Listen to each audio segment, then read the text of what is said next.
Ready.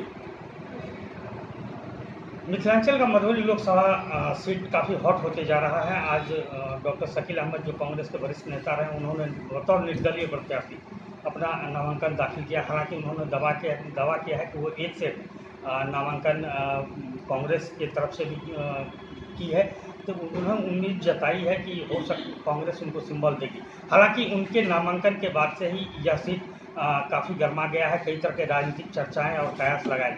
इस वक्त हमारे साथ इस मुद्दे पर बात करने के लिए हैं भारतीय मित्र पार्टी के राष्ट्रीय अध्यक्ष धनेश्वर महतो जी।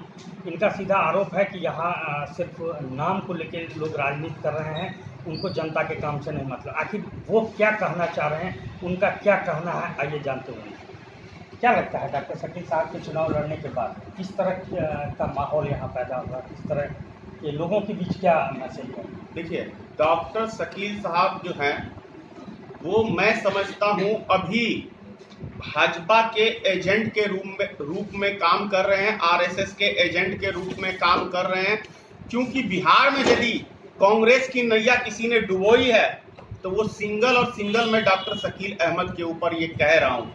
इसलिए कि मुझे अच्छी तरह से याद है कि उन्होंने एक बयान दिया था कि हम जब तक यहाँ से चुनाव नहीं लड़ेंगे जब तक महागठबंधन से हमको टिकट नहीं मिलेगा।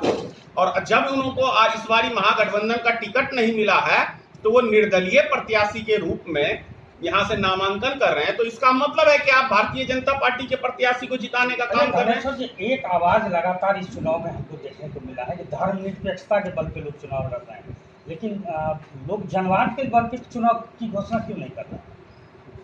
बीमारी से लग गया अपने देश में ये सब चीजें।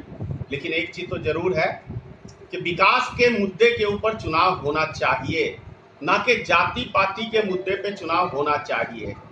इसीलिए शायद आज यदि हमारा देश इतना पिछड़ा हुआ है तो इसका कारण मूल है कि हमारे देश के अंदर राजनीतिक जाति के ऊपर निर्भर कर रही है। तभी तो आज मान के चलिए मुसलमान की मधुबनी में संख्या अधिक है तो फातिमी साहब अपना दावा ठोक रहे हैं, शकील साहब अपना दावा ठोक रहे हैं, दूसरे नेता उनके अलग दावा ठोकते हैं। तो क्या आप सिर्फ एक मतलब जाति विशेष की राजनीति करने के लिए आप पॉलिटिक्स में आए हुए हैं? शकील साहब सिर्फ इसलिए नामांकन किए हैं कि हम मधुबनी के अंदर सबसे अधिक मुसलमानों की जनसंख्या है। अच्छा, एक चीज आप हमको बताएं, क्या आप मुसलमानों को माइनॉरिटी मान रहे हैं? अब तो बहुसंख्यक में आ गए हैं। आप सीधे तौर पे नहीं मान रहे हैं तो वो माइनॉरिटी नहीं है, अब नहीं है। तो उनके नाम पे जो राजनीति खेली जा रही है उसके पीछे का आशय आप क्या समझते हैं? देखिए, उसके पीछे का स्पष्ट मतलब है कि इस एक, लेकिन आप ये जो क्वेश्चन है आपका किससे मतलब Bharatiya Janata party common politics में हम ये बात रख रहे हैं कि आखिर उसके पीछे का आशय क्या हो सकता है? देखिए, हर आदमी चाहे कांग्रेस हो चाहे आज आरजेडी हो, उन्होंने सिर्फ इतने बड़े वोट बैंक को सिर्फ इस्तेमाल करने का काम किया है। आप बिहार में देख लीजिए, भारतीय जनता पार्टी, ये क्या कहते हैं, इनका जो एक प्रवक्ता है शाहनवाज हुसैन भागलपुर से, एक बेहतर लीडर हैं, बेहतर वक्ता हैं, लेकिन उनको टिकट नहीं दिया। क्या है? तो हिंदुओं के दिमाग में दिखाना है कि देखो हम मुसलमानों को निगलेक्ट करके चलते हैं। तो क्या देश में विकास का मुद्दा खत्म हो गया? हिंदू मुस्लिम 100% खत्म हो गया। तो क्या हिंदू मुस्लिम के दम पे ही हम देश को आगे ले जा सकते हैं? बिल्कुल नहीं जा सकता है, देश कभी जा ही नहीं सकता हिंदू मुसलमान के दम पे। इसको भारतीय मित्र पार्टी कैसे कंट्राडिक्ट करिए? जो हवा बह रही है देश के अंदर में, उसको किसी न किसी को तो कंट्राडिक्ट करना होगा।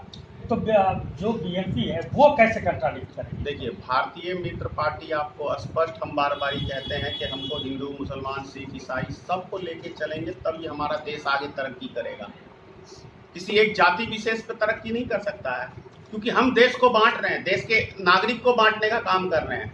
जब देश के अंदर हम जातिवाद की भावना करके राजनीति करेंगे तो देश तरक्की नहीं कर सकता है। समाज ही जब हमारा बट जाएगा तो तरक्की कहाँ? एक दूसरे की हम टांग खींचने में लगे हुए रहेंगे। हम सबको साथ में लेके चलेंगे, हर वर्ग को साथ में लेके चलेंगे तो हमारा समाज तरक्की करेगा, और समाज तरक्की करेगा तो देश तरक्की करेगा।